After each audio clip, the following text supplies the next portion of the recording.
Hello, everybody. Hellcrex here, and welcome to another Mercenary Thoughts from the Inner Sphere, episode 327. All right, today we're talking about the Crossbow, 65-ton Clan Omni-Mech. Has 16 tons of pod space, so yeah, it falls under that same kind of category as we had the Cauldron-born was it Jaguar last time?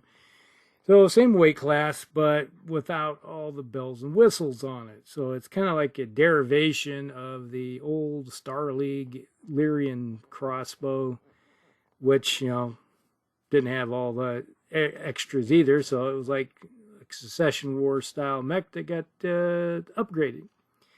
All right, so we got a 65-ton clan mech. It's a 580, has 10 double heat sinks on it. Carries around 12 tons of armor for 192 points, which is just standard armor, nothing fancy. It does not come with Indosteel, so nothing fancy. It's kind of keeping things down a little bit into the realism zone. So it's kind of like a cheap, easy to make fire and forget style mech. Like easily take on things if necessary. It's got some speed. It's kind of a flanker. But, you don't have a lot of extras like woo, wow stuff on it, that's got all the fancy stuff. All right, so with 16 tons of pod space, you get some options of putting some gear on to however you feel like it. Now, the primary configuration, pretty simple. It has two LRM-20s with Artemis fire control, one in each arm with 2 tons of ammo. That's it. Nothing really crazy about it. You have the potential to do up to 40 points of damage. Typically, you're probably, if you hit with both of them, average is going to be around 24, typically. It could vary a little bit, but yeah, it's going to fall into that category where it's like you're going to hit, but you're not going to do a lot of damage. But if you hit, let's say, a light mech or a medium mech, 24 points of damage being taken off of it, it's going to notice that. Now, if assault mech, typically, like, okay, well, moving on, unless you throw it all into like the center torso, and then they're going like, this is not so good. But, your mileage may vary. All right, so like I said, it's one of those mechs where it comes in, I think it's like 1,800 battle value. Let me check here. Slightly over 1,800. So it can be shoehorned into pretty much a lot of different clan builds, for your star. Or, however you want to go at it, how many mechs you want to throw into the mix. But, yeah, it can find a home. And with 16 tons of pod space, yeah, you can configure it out however you feel like it. You're not going to have a lot of hard-hitting weapons on board, but, you can have enough to say, it's like we got to keep an eye on that thing. And it doesn't have XL engines, so typically it's one of those ones where you're going to have to zombify it. But it's not overly that hard with, let's say, the prime version with all the weapons in the arms. You blow off both arms and it's like, okay, it's a kicking machine and heading for the door type of thing. I'll see my way out. That's typically a lot of clan mechs have that problem where they'll lose both arms or something pretty quickly, and it's like, well, I got nothing left to throw this fight. I'm just going to go extract myself and go have another day. All right, so there's that. Now, like I said, there's a bunch of different versions of this mech. As originally was a Star League mech, but then who was it? Viper, yeah, Clan Steel Viper, the ones that basically turned this into a derivation of the original crossbow. So it works. Now, like I said, there's a bunch of configurations. Configuration A, this was the first one, pairs down the LRMs to LRM5s, and then adds a pair of Streak 6s and a medium pulse laser for close work. And this is even cheaper. Comes in at about 1,800 battle value. So a few points less. But that's the thing, is that you could put, let's say, 4. If you got, instead of having 2 LRM 20s, you could put 8 LRM 5s on without the Artemis and pretty much get the same results. You're just throwing a lot of different shots down range, trying to hit a target, and just turning into a kind of a plinking system. Then you got a pair of Streak 6s. That's your backup plan. So you hit somebody with those, and then you follow up with a medium pulse laser for close work. I'm not exactly sure. Let me check, see if the build here for the Alpha Prime. Yeah, it just has, this one, the Prime version has 2 LRM 5s, 2 Streak 6s, and a pulse laser. So you basically downgraded the LRMs for the Streak. So you got a lot of close-in fighting. So there's that. Not too exciting. But as a 5.8 moving mech, you can get in behind somebody and cause a little bit of havoc. This is where I would call a crit hunter. So you got one mech of your stars ripping armor off. You know, order of operations type of thing, where you got the heavy hitting weapons fire first, take the most armor off, and then you work your way down. And if you got this mech here with the Streaks, you follow up with that and do your crit hunting. So that's their job, whole job in the whole mix right there. Then we got configuration B. This one's simple. Has a pair of Streak 6s in each arm with a ton of ammo each. That's it. 1,700 battle value. Nothing much exciting about that. So I'm just trying to figure out, what is the difference between the A and the B? Not a lot.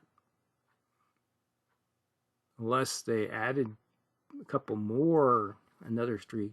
But let me check. To be honest, that one makes 0 sense to me. Oh, okay. It has 4, and they didn't make that clear enough. It has 4 Streak 6s. Now that could be interesting. There was a time I would run around with a Vulture Mad Dog that had 6 Streaks on it, Streak 6s. And let me tell you, you hit with that, people know you're coming. Yeah, you hit them there, and it's like, ouch! You're just ripping armor off and little 2-point shots right and left. And that was like, I've seen many times where you got thrown that many Streaks downrange, and you're getting a lot of crits. It's just like random crits hitting places where they don't want them to hit. So that could be an interesting little scraper. I'd call that a scraper. You know, you follow up with some heavy armor punchers, and then you come up with this one, and that might be a really interesting option. I can see myself using that one.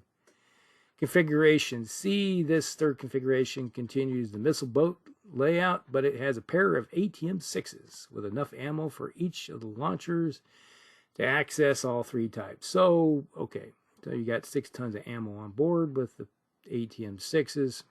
Yeah, I'd personally rather have, well, the ATM 6, I would pare that down to probably 2 types of ammo and call that good, and then maybe back it up with something else.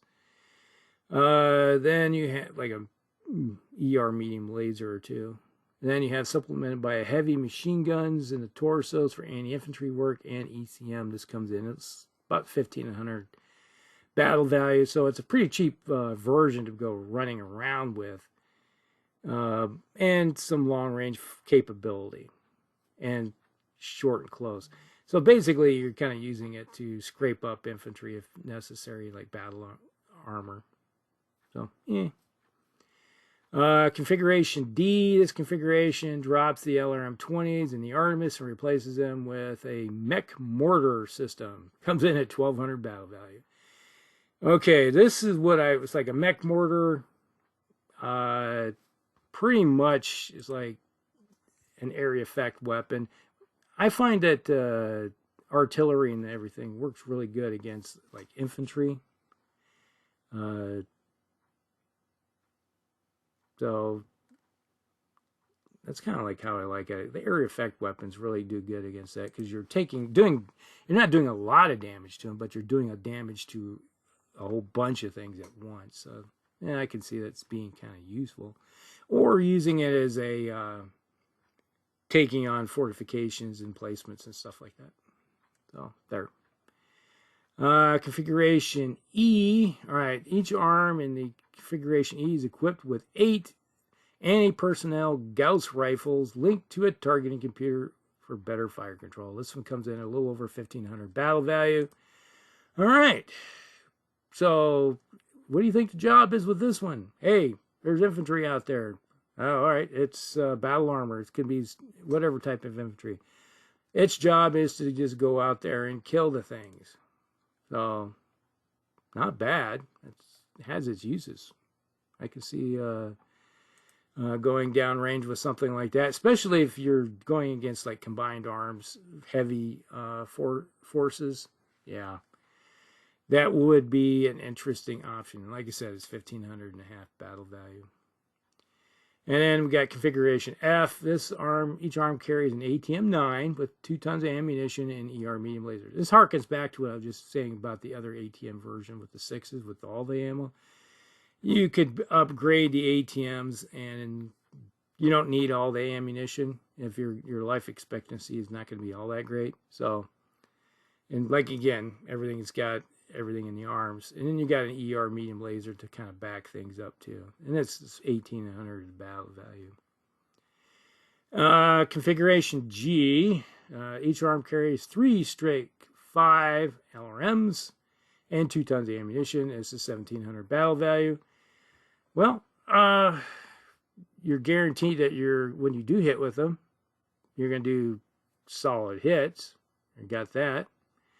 But there's not a lot of firepower with it.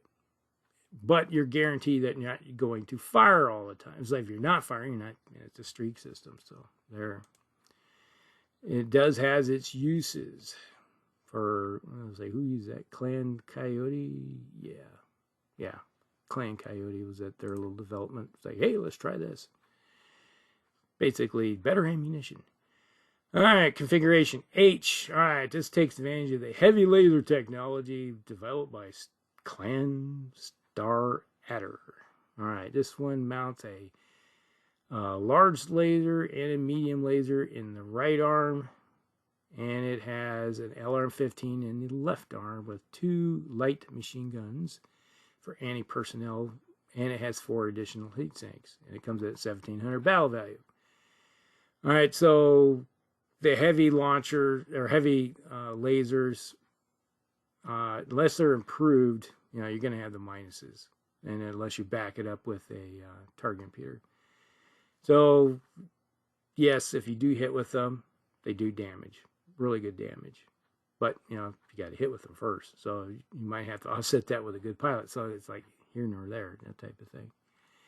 Configuration J, this one carries an improved heavy large laser in the right arm. It's supercharger. Let's get her going. It increases its speed for a speed boost. And it carried 9, yes, you heard this, 9 ER small lasers in the left arm. All right, and this comes in a little over 1,800 battle value. Okay, now you're looking at something that's like, hey, I'm going to hit you out at a little range with a heavy weapon. I can sprint in behind you, and then I'm going to hit you with an array of small lasers. We'll get in close and like open you up like a can. So, yeah, a whole bunch of small lasers are going to do some major damage if they all hit. That is pretty decent, but you got to get in close. You got to get in their face to do this type of thing. All right, configuration T. All right, this one has an ER large laser, has 7 improved one-shot SRM2s. I'm not a big fan of one-shot weapons at all. And a single improved one-shot SRM6. And a final bit of equipment, it has a light active probe in the center torso, 1,700 battle value. Like I said, to me, having one-shot weapons is kind of a waste of tonnage. I'd rather have something. Give me just the standard SRM2s with a ton of ammo, and you could do probably more damage in the long run that way. All right, that's just how I feel. Okay, configuration U, uniform. All right, this one has an, oh, okay, this is the underwater version. This has an LRT and an SRT 10 and 2 with an ER medium laser. And it has equipped with 5 UMUs. This is 1,800.5 battle value. All right, this is underwater. The UMUs are like underwater maneuvering systems, kind of like I think it's like a jump jets for underwater type of deal. So you can maneuver around. But, you know, you're going to have torpedoes, LRM-10 torpedo and SRM-2 torpedoes, basically. So you can do stuff underwater. And then we have the configuration W. This one has an LRM-10 with a ton of ammo. An improved heavy medium laser in the arms. Okay. And then we supplement it by an ER PPC in the right torso with an extra double heatsink. So now you have 11, so you can dissipate 22. And you're probably going to need it because between the heavy, medium laser and the ER PPC, you're going to get up there close to your heat threshold, and you throw the LRM-10 in there, and you kind of kick it over a little bit. But it's not that bad. With the ER PPC, this is the first one that you have that has a long-range heavy weapon on it, and that's the W version. And I could easily see myself taking, if I built a crossbow, if I'm not using the prime configuration, I would go with at least an ER PPC or a large pulse laser as one of my weapon systems out of my 16 tons. That leaves you 10 tons left.